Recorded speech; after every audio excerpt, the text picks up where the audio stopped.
तो दोस्तों आज का हमारा जो टॉपिक है problems based on edges.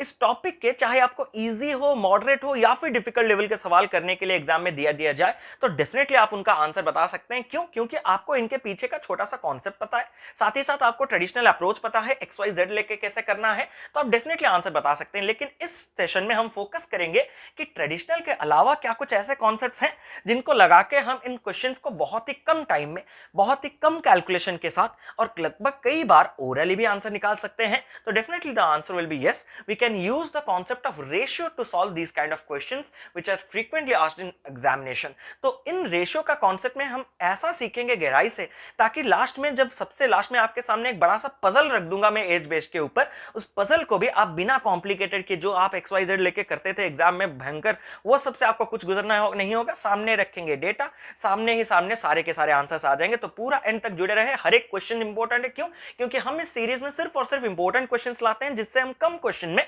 Maximum concept एक चैप्टर के डिस्कस कर सके। Hello friends, myself Kaushik Mohanty, welcome to our channel career definer. तो सबसे पहले आपको क्या कुछ कॉन्सेप्ट सीखना होगा।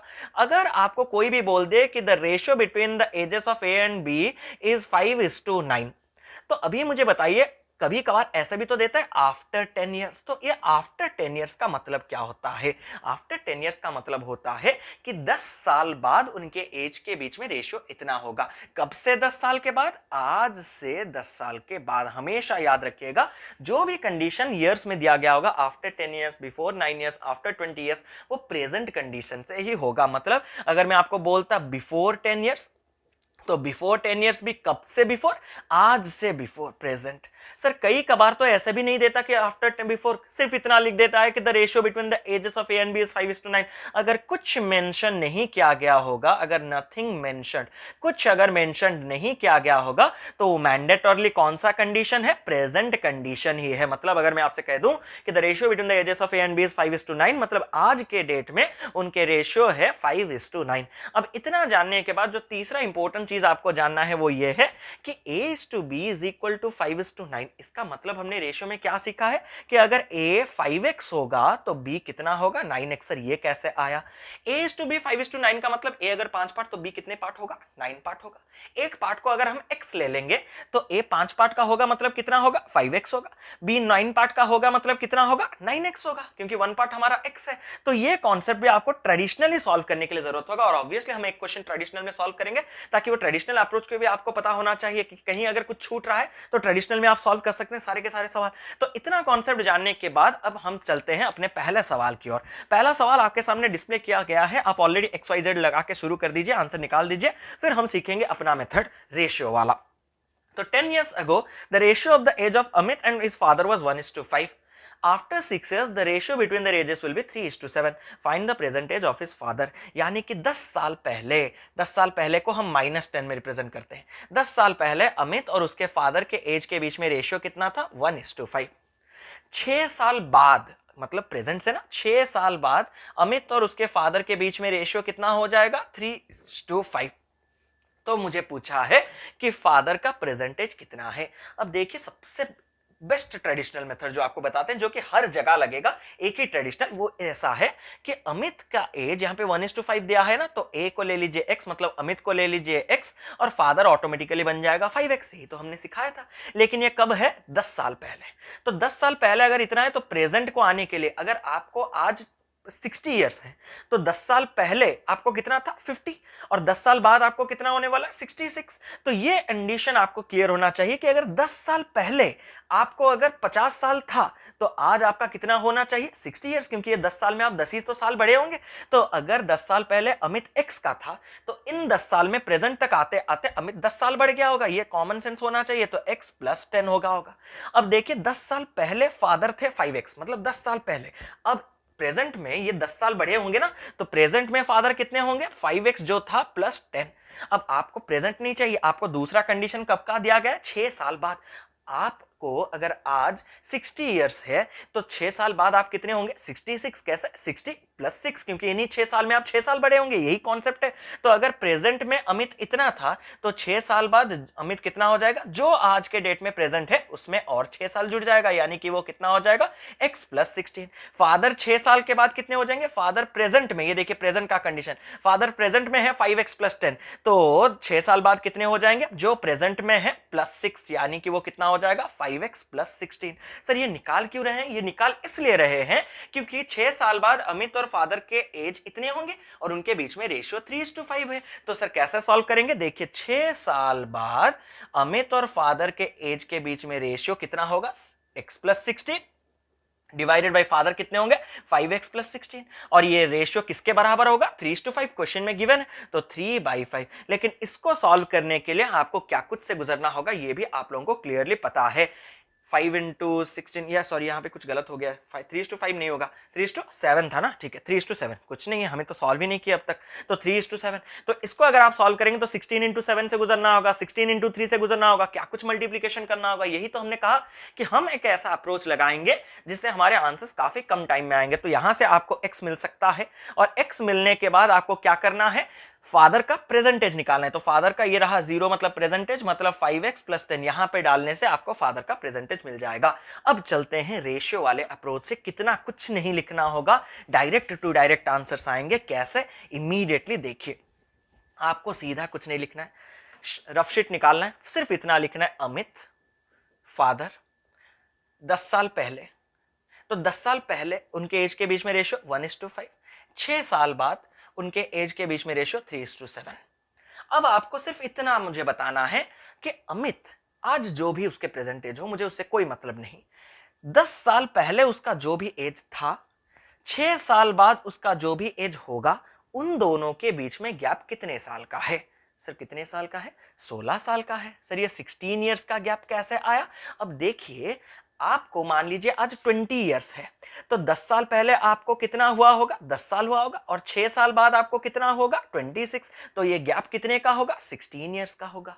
ये सिर्फ 20 के कंडीशन में सेटिस्फाई नहीं करेगा, ये अगर आप 30 के कंडीशन में लेंगे तो 10 साल पहले ये आपका आएगा 20 और 6 साल बाद आपका आएगा 36, 20 और 36 के गैप 16। तो ये मैजिक कैसा हो रहा है? ये मैजिक कुछ नहीं है, 10 साल पहले और 6 साल बाद टोटल जो स्पैन है वो कितने साल का होगा? 16 ईयर्स का होगा। You just need to add them. तो इतना अगर आपको क्लियर हो गया होगा तो मुझे इतना पता है कि इन्हीं ईयर्स के बीच में अमित भी 16 ईयर्स का चेंज लाया होगा उसके एज में, फादर के एज में भी 16 ईयर्स का चेंज आया होगा। अब रेशियो के हिसाब से भाई अमित एक पार्ट का होना चाहिए और कभी 3 पार्ट का होना चाहिए, मतलब रेशियो के हिसाब से उसके एज में कितने पार्ट्स का चेंज आ रहा है? 2 पार्ट का चेंज आ रहा है। और फादर का 5 पार्ट 7 पार्ट बन जा रहा है, मतलब फादर का एज भी 2 पार्ट्स का चेंज आ रहा है। ये जो 2 पार्ट का चेंज आ रहा है वो कितने सालों में आ रहा है? 16 ईयर्स में आ रहा है। तो 2 पार्ट बराबर आपका 16 ईयर्स हो गया। अगर 2 पार्ट बराबर और ये सेम आएगा, क्योंकि 2 पर्टिकुलर कंडीशन में दोनों लोगों में सेम ही चेंज आता है, आप, आपके मम्मी पापा भैया नानी सभी इन्हीं दौरान 16 साल की ही उम्र का गैप रखे होंगे और कुछ भी नहीं होगा। तो 2 पार्ट अगर 16 तो 1 पार्ट बराबर कितना होगा? 8। 1 पार्ट अगर 8, तो बस ध्यान दीजिए यहां पे फादर का प्रेजेंट एज निकालने के लिए कहा है, लेकिन फादर मुझे पता है कि 5 पार्ट्स होंगे, 5 पार्ट्स यानी कि 1 पार्ट अगर 8 तो 5 पार्ट्स यानी कि 5 इंटू 8 40 ईयर्स होगा। सर यही होगा क्या? नहीं, ये जो 5 पार्ट फादर हैं वो कब हैं? 10 साल पहले। अगर 10 साल पहले एक आदमी को 40 साल हुआ होगा तो प्रेजेंटली वो कितना बढ़ गया होगा? 10 साल बढ़ गया होगा। ये मेरे प्लस माइनस में मत जाइए, आप थोड़ा कॉमन सेंस लगाइए। 10 साल पहले एक आदमी को 40 साल था, तो अब वो 10 साल बढ़ के 50 साल का हो गया होगा। इतना तक क्लियर है? सर इसमें थोड़ा करके दिखाइए। तो देखिए फादर का भी 7 पार्ट्स का भी तो हो सकता है। 1 पार्ट बराबर अगर 8 तो 7 पार्ट बराबर 7 इंटू 8 यानी कि 56 ईयर्स। लेकिन ये 7 पार्ट फादर कब होंगे? 6 साल बाद होंगे। मतलब 6 साल के बाद एक आदमी 56 साल का होने वाला है। तो 6 साल बाद अगर 56, तो आज के डेट में वो कितना हुआ होगा? 6 घटा दीजिए तो -6 करने से भी आप वही 50 ईयर्स पे पहुंचेंगे। मतलब चाहे इधर से जाए या उधर से जाए, फादर का प्रेजेंटेज 50 ईयर्स ही आना चाहिए। तो इतना हमने कंफर्म कर दिया कि दो पर्टिकुलर टाइम की जब हम बात करते हैं तो 10 साल पहले 6 साल बाद, 15 साल पहले 20 साल बाद, 20 साल पहले 20 साल बाद, जो भी आप दो पर्टिकुलर टाइम में बात करेंगे तो दोनों के एजेस में सेम चेंज आया होगा और वो इस मेथड से होगा। लेकिन आपके दिमाग में खुराफाती हमेशा चलते रहते हैं कि क्या कि सर वो रेशियो के बीच में हमने देखा है कुछ क्वेश्चन में डिफरेंस सेम नहीं रहता। अब देखिए उन्हीं तरह का एक एग्जांपल ले लेते हैं। The ratio of the age of father and son is 3:1 10 years ago। मतलब फादर और सन के बीच में 10 years ago रेशियो कितना था? 3:1। क्लियर है। After 10 years the ratio becomes 2:1। 10 साल बाद वो रेशियो कितना हो जाएगा? 2:1 हो जाएगा। तो यहां पे पूछा गया है find the present age of the son. Son का प्रेजेंट एज कितना है? 10 साल पहले और 10 साल बाद में दोनों के बीच में कितने साल का चेंज आया होगा? 20 years का गैप आया होगा। इतना क्लियर है।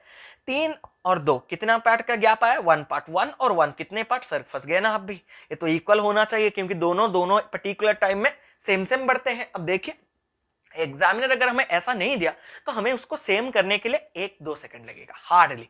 मतलब मैं इस रेशियो को चेंज कर दूंगा। सर रेशियो को कैसे चेंज कर देंगे? अब देखिए नीचे वाला जो रेशियो है 2 और 1 उनके बीच में डिफरेंस कितना है? 1। ऊपर का जो रेशियो है 3 और 1 उनके बीच में डिफरेंस कितना है? 2। अब नीचे का डिफरेंस जो 1 आता है उसको ऊपर मल्टीप्लाई कर दीजिए, 3:1 ही रहेगा। ऊपर का जो 2 गैप है 2 को नीचे मल्टीप्लाई कर देने से 2 × 2 4, 4 × 1 × 2 2। सर ये होने से क्या हो जाएगा? कुछ नहीं हुआ। आपका ऐसा देखने से कुछ नहीं हुआ। क्यों? क्योंकि 3:1 3:1 ये तो सेम ही है। और अगर ध्यान से देखें तो 2:1 जो है 4:2 है, वही है क्योंकि 2 में कैंसिल कीजिए वही आंसर आ जाएगा आपका। तो सर हुआ क्या? हुआ ये कि रेशियो इंटैक्ट रहा, लेकिन जो कंडीशन हमें चाहिए था कि दोनों सेम डिफरेंस के होने चाहिए, तो 3 से 4 हुआ मतलब 1 पार्ट का गैप आया, 1 से 2 हुआ मतलब 1 पार्ट का गैप आया, ये बराबर हो गया।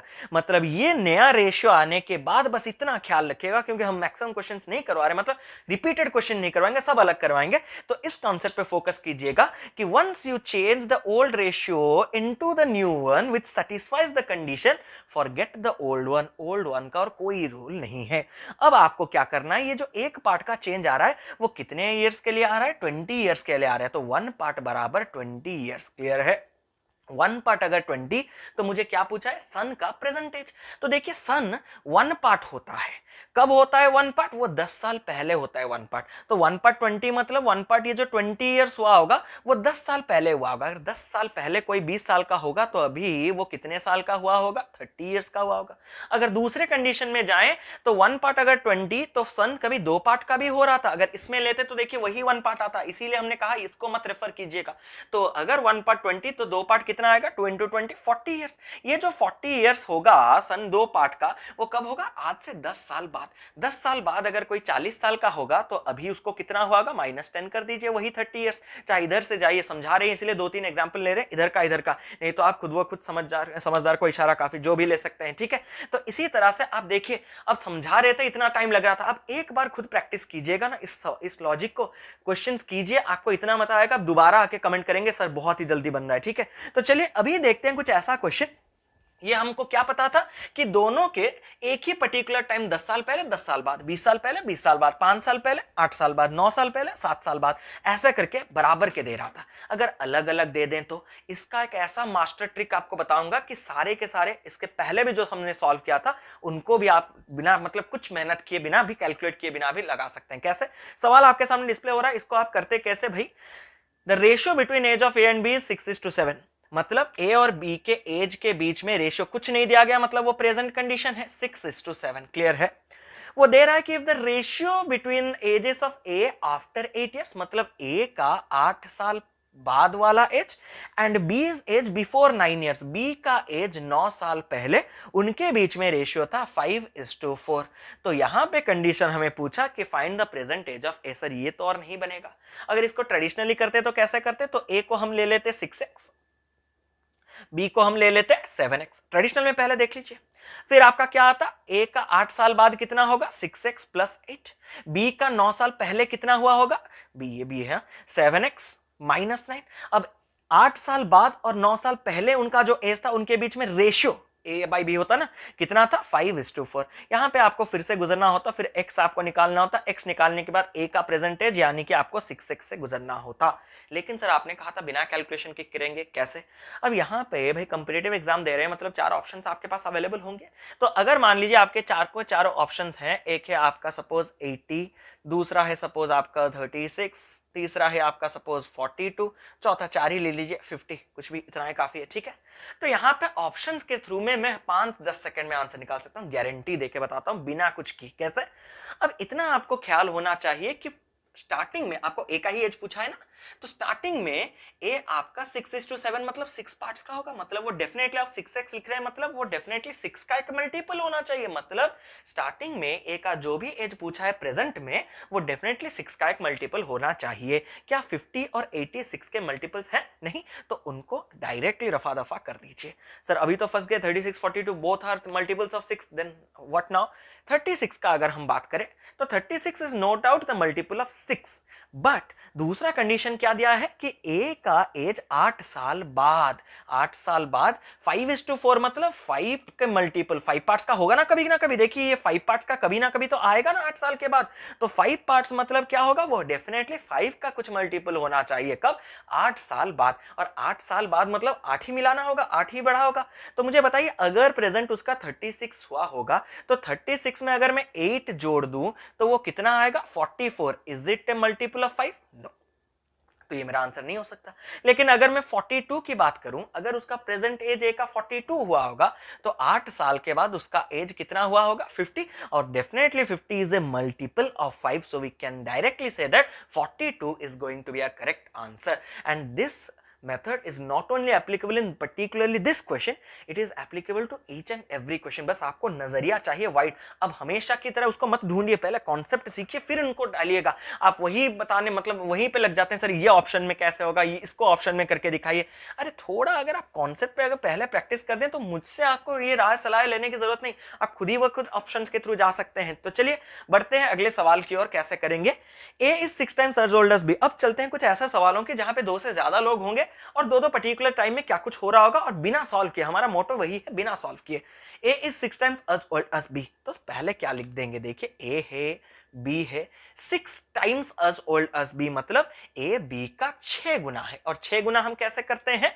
बी अगर एक पार्ट तो ए आपका 6 पार्ट। हमें हर चीज को रेशियो में तब्दील करना है। ये कब दिया गया? कुछ नहीं दिया गया, मतलब ये डेफिनेटली प्रेजेंट कंडीशन है। इतना क्लियर है? if the ratio between A's age after 8 years and B's age, sorry, ये गलत हो गया, गलत पढ़ लिया। After 10 years, the age of A will be twice the age of C। 10 साल के बाद A का एज C के एज से दुगना होगा। सर गलती से C आ गया क्या? नहीं, गलती से नहीं, सही से आया। मतलब 10 साल के बाद ए जो है वो सी का दुगना होगा। दुगना मतलब अगर सी एक पार्ट का होगा तो ए 2 पार्ट। सर इसको एक ले लिए, इसको एक कैसे ले लेंगे? अरे ये अलग अलग टाइम है, आप जो चाहे मर्जी ले सकते हैं। अभी तक हमने उनको मर्ज नहीं किया और मर्ज कर भी नहीं सकते। सर क्यों? क्योंकि ये दोनों पर्टिकुलरली अलग अलग टाइम के, अगर एक टाइम के होते तो मर्ज करते हैं। सर समझ में नहीं आ रहा, आगे एग्जाम्पल्स बहुत पड़े हुए हैं, फिक्र मत कीजिए। तो इतना डेटा अगर आपके पास क्लियर है, अब आपको क्या करना है वो कंडीशन दिया जा रहा है। If C 7th birthday was celebrated 3 years ago, then find the age of B after 15 years। अगर सी का बर्थडे जो भी 7th बर्थडे 3 साल पहले सेलिब्रेट किया गया था, तो मुझे पूछा है बी का एज 15 साल के बाद कितना होगा। इन सवालों को देख के या तो आप डर जाते, नहीं तो XYZ लगा के उनको बहुत ही कॉम्प्लिकेटेड कर देते हैं। सीधा सीधा आंसर को पूरा सिंपल रखेंगे। अब मुझे बताइए शुरू कहां से करना है? भाई सी से करना है। क्यों? क्योंकि सी का 7वां जन्मदिन 3 साल पहले मनाया गया था। किसी आदमी का अगर 7वां जन्मदिन 3 साल पहले मनाया गया होगा, आज उसको कितना एज हुआ होगा? 7 प्लस इस 3 साल में 3 साल बढ़ा, 7 + 3 10 years, मतलब प्रेजेंट में उसको 10 years हुआ होगा। लेकिन प्रेजेंट जीरो कंडीशन में सी का कुछ भी वैल्यू रेशियो के हिसाब से नहीं है। क्या? नहीं है। सी का वैल्यू कब है? 1 पार्ट आपके 10 years के बाद है। मतलब मुझे 10 years के बाद सी को मालूम करना है। तो मुझे इतना पता चल चुका है कि सी का प्रेजेंट एज डेफिनेटली 10 years होगा। सर ये 10 years कैसे होगा? उसका 7th बर्थडे सेलिब्रेट किया गया था 3 साल पहले, तो 7 + 3 इन 3 साल में बढ़ा होगा, तो प्रेजेंट उसका 10 years होगा। प्रेजेंट अगर 10 साल, तो 10 साल के बाद वो 10 साल बढ़ा होगा, तो 10 + 10 यानी कि 10 साल बाद उसको 20 years हुआ होगा। अगर 10 साल बाद सी को 20 ईयर्स, 10 साल बाद मुझे पता है कि ए सी का दुगना होने वाला है, तो ए को कितना हुआ होगा, इंटू 2 कर देने से वो कितना हो जाएगा 40 ईयर्स। तो अगर ए को 40 ईयर्स मुझे जाना है बी के पास, तो बी का ए के साथ लिंक है, लेकिन कब, प्रेजेंट में, तो मुझे फिर ए के प्रेजेंट एज को लेके जाना है। तो ए का प्रेजेंट एज मुझे कैसे पता चलेगा, ए को अगर 10 साल के बाद 40 साल होगा, तो अभी उसका कितना होना चाहिए एज, 30 ईयर्स होना चाहिए, तभी तो 10 साल में 10 बढ़ के 40 तक पहुंचेगा। और मुझे इतना पता है कि ए जो भी है प्रेजेंट में वो बी का 6 गुना है। तो किसका 6 गुना 30 होता है भाई, 5 का 6 गुना 30 होता है। तो बी का एज आ गया कितना, 5। तो ये कैसे पता चला, या तो आप ऐसे कर सकते हैं 6 into x is equal to 30, और 30 में डायरेक्ट 6 डिवाइड करके 5 निकाल सकते हैं। और ये जो बी आया वो कब आया, प्रेजेंट आया। लेकिन बी का अगर प्रेजेंट एज आया आपका 5 साल, तो 15 साल के बाद वो 15 साल बढ़ा होगा, तो 15 बढ़ा होगा, मतलब ये लिखने की जरूरत नहीं, बस बता रहे कितना हुआ होगा, 20 ईयर्स। मतलब ये भी मान लीजिए एक पजल की तरह ही था, और इस पजल को हमने बिना कुछ किए ही सॉल्व कर दिया। तो चलिए इस तरह के और भी इंटरेस्टिंग, मतलब हम बिना सॉल्व किए कुछ भी ज्यादा XYZ ना लगा के उन्हीं रेशियो में घूम फिर के आंसर बना रहे हैं जितने भी सवाल आ रहे हैं, ठीक है। तो इन्हीं के ऊपर थोड़ा फोकस कीजिएगा, एग्जाम में ऐसे क्वेश्चंस आपको देखने के लिए डेफिनेटली मिलेंगे। साथ ही साथ और भी इंपॉर्टेंट है, जैसे कि कई बार आपको सम के ऊपर बेस करके या फिर एवरेज के ऊपर बेस करके सवाल देते हैं, जैसे कि ये रहा आपके सामने, Raman's present age is 3 times his daughter's age and 9/13 of his mother's age. यहां पे कुछ चीजें ध्यान देना है। Raman's present age is 3 times of his daughter's present age. 3 times का मतलब तो मुझे इतना पता चल गया कि 3 गुना, मतलब ये अगर 1 होगा तो ये 3 होगा प्रेजेंट में। अब दूसरा, ये प्रेजेंट में है, एंड 3/19 या फिर क्या दिया गया है question, and 9/13 of his mother's age. और एंड ये जो है वो एंड किसको रेफर करेगा, वही रमन को रेफर करेगा। अगर हु यहां पे लगता तो वो किसको रेफर करता, डॉटर को रेफर करता। क्वेश्चन को पढ़िए, पजल में आपको रीजनिंग में मिलेगा कई बार कि ए एंड अगर लग गया तो एंड मतलब स्टार्टिंग में जो है उसको रेफर करता है, ये इंग्लिश है, रीजनिंग नहीं। हु अगर लगता तो हु के पहले जो बैठा है उसको, तो यहां पे एंड लगा है, मतलब वो 9/13 एज किसके किसके बीच में है, रमन और रमन की मां के बीच में। और यहां पे कुछ भी कंडीशन चेंज नहीं हुआ ईयर्स में, मतलब वो भी प्रेजेंट है।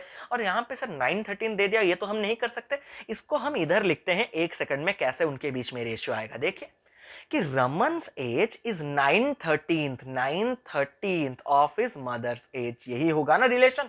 अगर ये रिलेशन आपका हो गया, रमन्स एज इज मतलब इक्वल टू 9/13 मतलब 9/13 ऑफ मतलब मल्टीप्लीकेशन ऑफ हिज मदर, तो m। तो यहां पे मुझे रेशियो निकालने के लिए m को यहां पे डिवाइड करना है, तो Raman by mother is equal to 9/13। और 9/13 का मतलब क्या होता है, रमन और मदर के बीच में रेशियो 9:13 होगा। सर इसको कैसे शॉर्ट में करेंगे, कुछ नहीं, रमन पहले लिखा गया उसके बाद मदर, 9/13 में पहले 9 आता है उसके बाद 13। क्लियर है, बस ऐसे ही डालना है आपको, क्लियर। अब ये दोनों के दोनों कंडीशन प्रेजेंट में है, तो प्रेजेंट में रमन सेम होना चाहिए, लेकिन यहां पे तो डिफरेंट है, तो सेम कैसे करेंगे। अब देखिए 3 को 9 करने के लिए मुझे क्या करना होगा, 3 मल्टीप्लाई, और रेशियो में जो मल्टीप्लाई करेंगे वो टोटल रेशियो में मल्टीप्लाई करेंगे, तो 3 मल्टीप्लाई कर देंगे। 3 मल्टीप्लाई करते ही रमन आ जाएगा आपका फिर से 9, और ये डॉटर 1 इंटू 3 कितना आ जाएगा 3। अब यहां से सर फायदा क्या हुआ, फायदा ये हुआ कि रमन 9 पार्ट का होने से मम्मी 13 पार्ट की, रमन 9 पार्ट के होने से डॉटर 3 पार्ट की, तो रमन 9 तो डॉटर डेफिनेटली 3 होगा और मदर डेफिनेटली 13, मतलब कॉम्बाइंड रेशियो प्रेजेंट में मुझे उनका मिल जाएगा। और ये कॉम्बाइंड रेशियो निकालने के लिए गजब गजब से 3-4 तरीके हमने आपको ऑलरेडी रेशियो के क्लास में प्रोवाइड कर दिए हैं। ये आज एक और एक यूनिक मेथड हमने कह दिया कि हमको बस बराबर करने से मतलब है। अब मतलब अगर इतना था कि रमन अगर 9 पार्ट के होंगे तो डॉटर 3 पार्ट के और मदर 13 पार्ट के होंगे। और यहां पे सवाल क्या दिया गया है, देखिए आगे पढ़ते हैं। The sum of the present ages of all 3 of them is 125 years. Then what is the difference between the present ages of Raman's daughter and Raman's mother? यानी कि अगर तीनों का सम यानी कि 9 part plus 3 part 12 part plus 13 part यानी कि 25 part अगर सम उनका होगा 125। सर एक पार्ट निकाल दें क्या, बिल्कुल फिक्र मत कीजिए। तो मुझे क्या चाहिए, ये पार्टनरशिप में भी हमने क्लियर किया था, डॉटर और मदर के बीच में डिफरेंस। तो डॉटर और मदर के बीच में डिफरेंस कितने पार्ट का है, 10 पार्ट। तो मुझे इतना फोकस करना है कि 10 पार्ट ही निकालना है। तो 10 पार्ट कैसे निकालेंगे, 125 बाई 25 करने से 1 पार्ट इंटू 10 करने से 10 पार्ट, तो 25 पंजा 5 इंटू 10 यानी कि 50 साल। मतलब ये सवाल भी कितने कॉम्प्लिकेटेड दिख रहे थे लेकिन कितने बढ़िया से रेशियो में हमने सॉल्व कर दिया। अगर ये कॉन्सेप्ट क्लियर है, now I am going to discuss one of the most important questions which is very confusing. बच्चे यहां पे गलती करते हैं और ये रिपीटेडली एग्जाम में आता है। इन सवालों को कैसे करना है ये भी सीख लीजिए। The sum of the present ages of father mother and son is 96 years. मतलब पिताजी, माताजी और सन तीनों का सम आपका कितना है प्रेजेंट में 96। प्रेजेंट मतलब 0, father mother son is equal to 96 years. Clear है। अब यहां पे कंडीशन आपका क्या दिया गया है, after 8 years the mother will be thrice as old as her son and the father will be as old as mother and son together. Find the present age of mother. मतलब 8 साल के बाद mother will be thrice as old as the son. Thrice का मतलब हमने अभी समझाया, मतलब हमने कई चीजें क्लियर कर दी। थ्राइस ट्वाइस का रेशियो कैसे निकालेंगे, 9 13 3 7 8 13, इन सब का कैसे रेशियो निकालेंगे, तो रेशियो में कन्वर्ट कर दीजिए, चीजें इजी हो जाएगी। तो थ्राइस मतलब सन अगर 1 पार्ट तो mother 3 part and the father will be as old as mother and son together. मतलब पिताजी कितने होंगे, जो मम्मी और बेटे को मिलाने से होगा टुगेदर वही होंगे पिताजी। तो मम्मी अगर 3 पार्ट और बेटा अगर 1 पार्ट तो मिलाने से 4 पार्ट, यही होगा फादर का एज। तो मुझे बताइए कि अगर मैं इन तीनों का सम कर दूं, क्योंकि मदर 3 पार्ट होने से सन 1 पार्ट और फादर को 4 पार्ट, ये तो आपको पता चल चुका है रेशियो में। तो इनका सम कितना आएगा, 3 + 1 4, 4 + 4 8 पार्ट का सम आएगा। और ये जो 8 पार्ट का सम आएगा वो कब आएगा, 8 साल बाद आएगा। तो 8 साल बाद मुझे सम रेशियो के हिसाब से पता है कि 8 पार्ट का होने वाला है, लेकिन कितना होने वाला है वो मुझे कहां से जाना है, यहां से। सर यहां से कैसे जाएंगे, प्रेजेंट में अगर तीनों को मिलाने से 96, तो 8 साल में +8 करने से 104 ना, बढ़िया कह दिया। इतना बड़ा गलती करेंगे तो एग्जाम क्लियर कभी नहीं होगा। अरे सम है मतलब फादर मदर सन मिलके हैं। 8 साल के बाद अगर सम चाहिए तो फादर का भी 8 साल बढ़ा होगा इन्हीं 8 साल में, मदर का भी 8 साल बढ़ा होगा और सन का भी 8 साल बढ़ा होगा। मतलब 8 साल के बाद सम आपका कितना बढ़ा होगा, 24 ईयर्स बढ़ा होगा। 24 ईयर्स यानी कि 120 ईयर्स होगा। और इसको ऐसे करके मत कीजिएगा कि 8 हर एक का बढ़ाएगा। 100 लोग होंगे तो एक एक करके 8 बढ़ाएंगे क्या, नहीं, हर एक का 8 बढ़ रहा है। कितने लोग हैं, 3, तो 8 × 3 सम 24 बढ़ेगा। तो 96 था प्रेजेंट सम। 8 साल में हर एक का 8 साल बढ़ते बढ़ते टोटल सम 24 बढ़ गया और कितना हो गया, 120 ईयर्स हो गया। ये कब का, +8। और 8 साल बाद मुझे पता है कि सम 8 पार्ट्स का होने चाहिए और 120 ईयर्स का होना चाहिए। आप कई भी तरीके से कर सकते हैं, हम बस अपना तरीका बता रहे हैं आपको। आप इधर से पिछले वाले एक पार्ट भी जा सकते हैं। कैसे सर पिछला जाएंगे, अभी अगर ये 3 पार्ट, ये 1 पार्ट, ये 4 पार्ट, तो 8 साल पहले जब मैं प्रेजेंट को जाऊंगा तो ये 3x - 8, ये x - 8, ये 4x - 8, ऐसे भी करके उनको ऐड करके 96 के साथ कीजिए, एक ही बात आएगा। आप जैसे ढंग से कीजिए। 8 पार्ट बराबर अगर 120 तो 1 पार्ट बराबर आपका आ गया 15। एक पार्ट अगर बराबर 15 तो मदर के एज के बारे में बात कर रहे हैं, वो भी प्रेजेंट, तो मदर 3 पार्ट्स के होंगे। 1 पार्ट अगर आपका 15 तो 3 पार्ट आपका 3 × 15 यानी कि 45 ईयर्स। ये कंफर्म है लेकिन आंसर नहीं है। क्यों, क्योंकि 3 पार्ट मम्मी कब होती है, 8 साल बाद। 8 साल बाद अगर 45 ईयर्स होने वाला है तो प्रेजेंट में उसका कितना होगा, वही 8 को माइनस कर दीजिए। तो 45 - 8 = 37 years will be her present age of the mother. Is it clear. तो ऐसे करना होता है क्या, मैक्सिमम चीजों आपको बता देते हैं, ये सम को इधर उधर करना होता है। यही सबसे इजीएस्ट तरीका है इन सवालों को सॉल्व करने का। आप कुछ भी लॉजिक लगाइए, आपके ऊपर डिपेंड करता है। अब चलते हैं पजल की ओर। जो पजल हमने कहा था, देखिए कई सारे कॉन्सेप्ट्स हम क्लियर करने के बाद ये जो पजल आपके सामने डिस्प्ले हो रहा है, इसको पॉज करके एक बार, रिक्वेस्ट है, एक बार खुद ट्राई कीजिए। दिमाग का जब दही होगा तब आके हम जब समझाएंगे तब अच्छा लगेगा, नहीं तो आपको लगेगा हाँ ये तो ऐसा ही होता, सर तो ऐसा ही करते, हम तो ऐसा ही करते।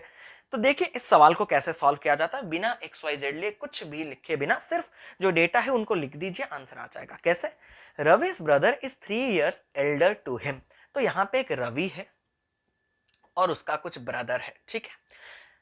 ब्रदर जो है वो उससे 3 साल एल्डर है। एल्डर का मतलब बड़ा है। तो अगर रवि x होगा तो उसका ब्रदर x + 3 होगा। सर ये x कहां से है, मुझे x + 3 उससे मैटर नहीं है, बस इतना आपको जानना है कि उसका भाई उससे 3 साल बड़ा होना चाहिए। इतना तक क्लियर, सिर्फ 3 साल बड़ा होना चाहिए। फिर his father, मतलब वही रवि की बात कर रहे हैं, his father was 28 year of age when his sister was born। मतलब उसके जो फादर होंगे वो 28 ईयर्स के होंगे जब उसकी एक सिस्टर पैदा हुई। तो सिस्टर पैदा होते ही उनको कितना, सर 1 साल या फिर 9 महीने ये सब कुछ कंसीडर मत कीजिए, आंसर गलत आ जाएगा। पैदा होते ही उनको कुछ भी साल नहीं होता, 1 साल बाद आप उसका पहला बर्थडे मनाते हैं ना, वही होता है कॉन्सेप्ट। तो पैदा होते ही उनका एज कितना रहेगा? 0। After 1 year they will be considered to be age 1 year old. तो पहले स्टार्टिंग में जब बहन पैदा हुई तो बहन 0, और बहन पैदा होते वक्त फादर को 28 ईयर्स था। और इसको अलग कीजिए, 0 या आपका 28, सॉरी। तो मुझे इन सब से मतलब नहीं, मुझे इतना मतलब है कि फादर जो है वो सिस्टर से तो भाई 28 साल बड़ा है। क्लियर है? और ये मरते दम तक रहेंगे। आपके पिताजी अगर आपसे 30 साल बड़े हैं या फिर मेरे हैं तो वही सेम हमेशा जिंदगी भर रहेगा। तो इसके और कंफ्यूजन करने की कोई जरूरत नहीं। While his mother was 26 year of age when he was born, मतलब उसकी मम्मी जो है, उसकी मम्मी, या फिर मम्मी को उसी के साइड में लिख देंगे, उसकी मम्मी जो है उनको 26 ईयर्स होता है व्हेन ही वाज बोर्न। ही मतलब स्टार्टिंग में रवि के बारे में बात करें, मतलब रवि जब पैदा हुआ था तो उसको कितना एज हुआ होगा? 0 हुआ होगा। अब कंडीशन क्या दिया गया है? हाँ, if his sister was 4 year of age when his brother was born, मतलब उसके सिस्टर को अगर 4 साल उम्र हुआ होगा जब उसका भैया पैदा हुआ होगा, then वो पूछ रहा है if his sister was born, then find the ages of Ravi's father and mother respectively when his brother was born। मतलब फादर और मदर को कितना एज हुआ होगा जब भैया पैदा हुए थे। भैया पैदा हुए थे मतलब भैया को कितना साल होना चाहिए? 0। मतलब भैया जब 0 साल के होंगे तो फादर और मदर का एज मुझे निकालना है, मतलब मुझे इस लास्ट लाइन पे फोकस करना है। तो ये तो मुझे पता है कि भैया अगर पैदा हुए होंगे तभी सिस्टर उनसे 4 साल बड़े होंगे, तो यही तो कंडीशन क्वेश्चन में दिया गया था, ये 4 होगा। अब मुझे इतना पता है कि फादर जो है वो सिस्टर से 28 साल बड़े होने चाहिए, तो बड़े होने चाहिए तो +28 4, ये अगर 4 होगा तो उसमें +28 मतलब डेफिनेटली ये कितना होगा? 32। अब नेक्स्ट क्या कंडीशन है? नेक्स्ट कंडीशन मुझे ये पता है कि ये भैया जो है वो रवि से 3 साल बड़े होने चाहिए। तो भैया अभी अगर 0 में चल रहे हैं तो रवि डेफिनेटली -3 में चल रहा होगा, तभी तो -3 में 3 मिलाने से 0 आएंगे। तो ये सर मतलब -3 भी एज होता है कि यार पैदा नहीं हुआ, बस सोचिए पजल को सॉल्व करने के लिए। और लास्ट कंडीशन मुझे ये पता है कि जब रवि पैदा हुआ था मम्मी को 26 साल था ना, मतलब मम्मी रवि से 26 साल ज्यादा थी ना, तो अभी अगर रवि 3 साल माइनस में चल रहा है तो उसमें 26 जोड़ने से डेफिनेटली मम्मी का एज आ रहा होगा। तो -3 + 26 अगर करें तो आप कहां तक पहुंचेंगे? +23 में पहुंचेंगे, या फिर 26 - 3 जो भी आप करना है, इंटीजर्स आपने पढ़ा होगा। तो 23 इयर्स क्या होगा मम्मी का एज? कब? जब भैया पैदा हुए होंगे। 32 क्या होगा फादर का एज? जब भैया पैदा हुए होंगे। तो कंडीशन के हिसाब से आंसर क्या आ गया? 32 इयर्स एंड 23 इयर्स रेस्पेक्टिवली। तो ये था आपका पजल। ऐसे सवाल भी आपको देखने के लिए मिल सकते हैं।